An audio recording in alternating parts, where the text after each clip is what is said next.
non-native EMF in dense cities in Southeast Asia, according to the relatively basic tri-field meter I have, is off the charts. So right now I'm here in Taipei, Taiwan, and I just came back from Hong Kong, and everywhere I've gone, including these giant parks, which I thought would be great refuges, which I go to early in the morning, have readings on my tri-field EMF meter which are off the charts. And these are the readings from the radio frequency band, so the wireless signals that it can see. And as I look up, I see so many more of these 5G antennas. Here, actually, they're quite well hidden here in Taipei. I actually can't see any antennas, but as I walked around, the only place that had lower EMF was the areas that are trying to be actively renewed right now. So the places that are getting torn down, where there's some trees, where there's some old stuff, but anywhere where there's some towers. But even as I walk away from towers, right now I'm in the park in the community center area, and it's still so high.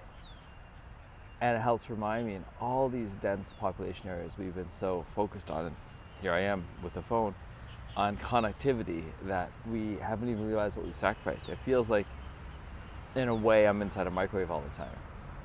Now, I say this and share this, my beloved remind me, this is like, you're probably one of the few crazy people that walks around with this meter and just checks it out, because I was like, as we decided to come out here, I knew there's a reason we're coming out here. One was reconnecting with our ancestors that are living, one reconnecting with the land, and as well, I just wanted to see what is it like, because I've heard Dr. Jack Cruz say, it's like Chernobyl.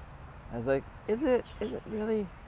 And I expected it to be inside. I expected it to be inside when we're in a mall or when we're in a building or all that stuff.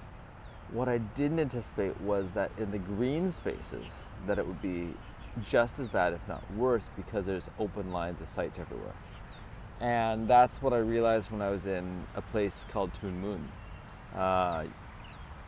a few days ago when I was in Hong Kong, because I'd gone out to the park in the daytime, and the first thing in the morning, first light, I was like, this is amazing. I get to go to this park.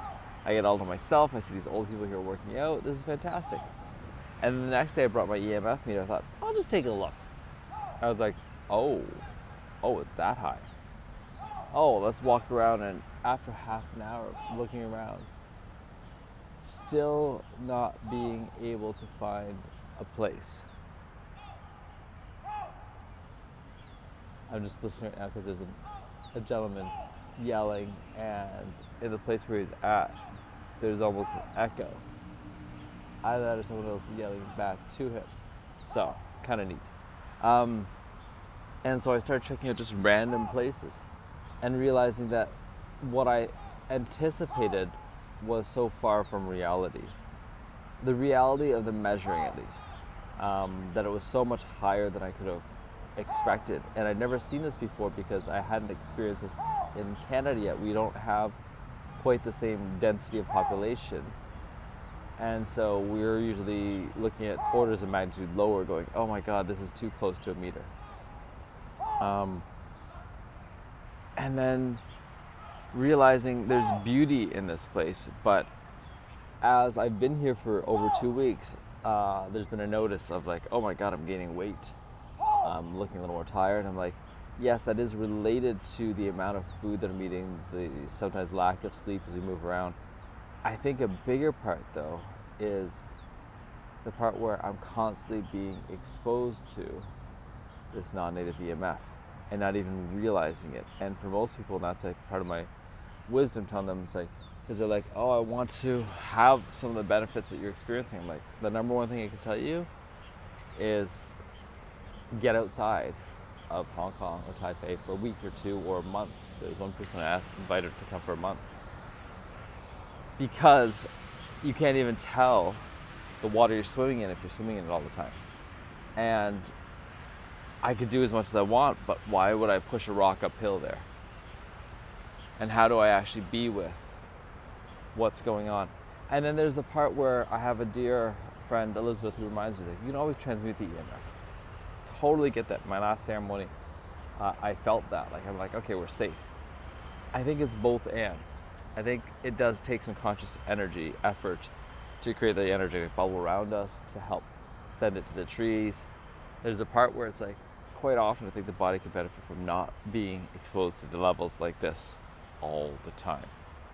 And I'm grateful because I'm noticing, how do I balance this out between being exposed to this level and actually finding places to enjoy in Southeast Asia again. I can't believe how trapped it can feel. And I'm curious what it'd be like to get to the countryside and what the countryside actually looks like these days in places such as this. So, just a few thoughts about the non-native EMF here. Just a reminder for myself that it is actually still relatively good in Canada. And just a reminder of how do I find even better places to be in consistently. And how do I find a way to measure this? How do I find a way to be with this?